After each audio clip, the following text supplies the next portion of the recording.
বৈশাখ মাসে কিন্তু বাজারে প্রচুর নতুন আম পাওয়া যায়, আর সে আম দিয়ে কিন্তু বিভিন্ন ধরনের রেসিপি তৈরি করা হয়ে থাকে। বিশেষ করে আমের আচার বা আমের টক বা আম ডাল, এগুলো কিন্তু গরমের মধ্যে খেতে ভীষণ ভালো লাগে। আজকে তাই আমি আপনাদের জন্য একটা সিম্পল আমের টকের রেসিপি নিয়ে এসেছি, যেটা খেতে খুবই ভালো লাগে। নতুন যে রাঁধুনিরা আছেন তারাও খুব সহজে এই রেসিপিটা করে নিতে পারবেন। আমের টক করার জন্য এখানে 7-8টার মতো আম আমি ছুলে খুব ভালো করে পরিষ্কার করে এরকম পাতলা পাতলা পিস করে আমি কেটে নিয়েছি। আমগুলো কিন্তু খুব বেশি একটা মোটা করে কাটবেন না, তাতে করে এই আমের টকটা খেতে ভালো লাগবে না। আর এভাবে পিস করলে কিন্তু আমটা হালকা ম্যাশ হয়ে যাবে, কিন্তু একবারে কিন্তু গলবে না, খেতে ভীষণ ভালো লাগে।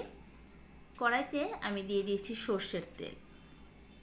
যখনই কোনো টক বা আচার বানাবেন একটু চেষ্টা করবেন সাদা তেলের পরিবর্তে সর্ষের তেল দিয়ে রান্নাটা করার, তাতে করে টকটা খেতে ভীষণ ভালো লাগে।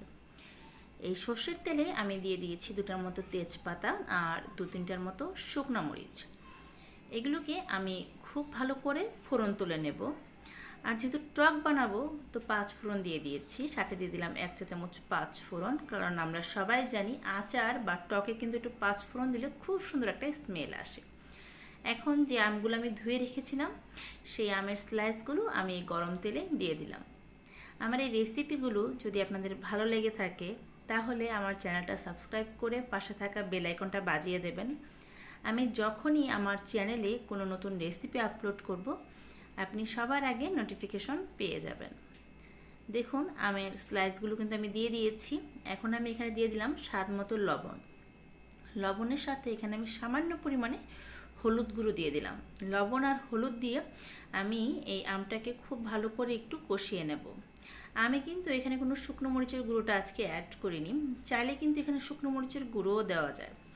যারা এই টকটা একটু ঝাল পছন্দ করেন সেই ক্ষেত্রে অবশ্যই শুকনো মরিচের গুঁড়ো দেবেন, কিন্তু আমি যেহেতু তেলের মধ্যে শুকনো মরিচ সম্বার দিয়েছি এমনি ঝাল চলে আসবে, তাই আর আমি মরিচ গুঁড়োটা দেইনি।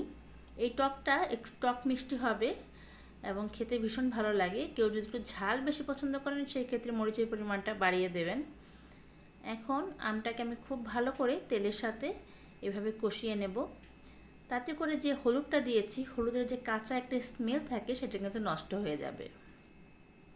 অনেকেই ভাবতে পারেন যে আমের স্লাইসগুলো এত পাতলা করেছি আমগুলো মনে হয় একদম গলে যাবে, তা কিন্তু গলবে না, একটু আস্ত থাকবে।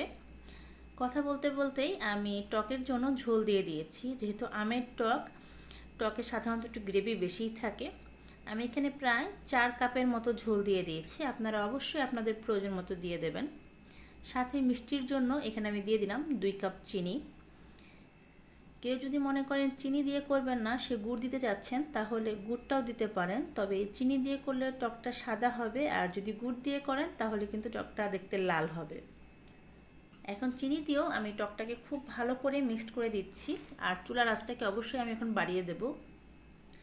দেখুন আমার টকটা কিন্তু অনেকটাই ঘন হয়ে এসছে এবং আমটাও কিন্তু অনেকটা গলে আসছে এবং কিছুটা আম আস্ত রয়ে গেছে।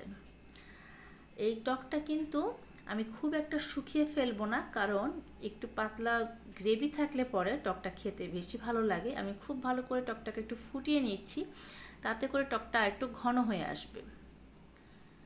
এইভাবে চামচ দিয়ে কন্টিনিউ আপনাদের টকটাকে নেড়ে দিতে হবে, তাতে করে টকটা একটু ঘন হয়ে আসবে আর খেতে ভালো লাগবে। হয়ে গেছে আমার আমের টক। আমি এর চেয়ে বেশি আর এটাকে ফোটাবো না, তাতে আমগুলো একবারে গলে যাবে। দেখুন আমি একটা বাটিতে সার্ভ করে নিয়েছি। কত সহজে একটা আমের টক হয়ে গেল। আশা করি এই সিম্পল রেসিপিটি আপনাদের ভালো লেগেছে। আবার ফিরবো এক নতুন রেসিপি নিয়ে। সেই পর্যন্ত সবাই ভালো থাকবেন। শুভকামনা।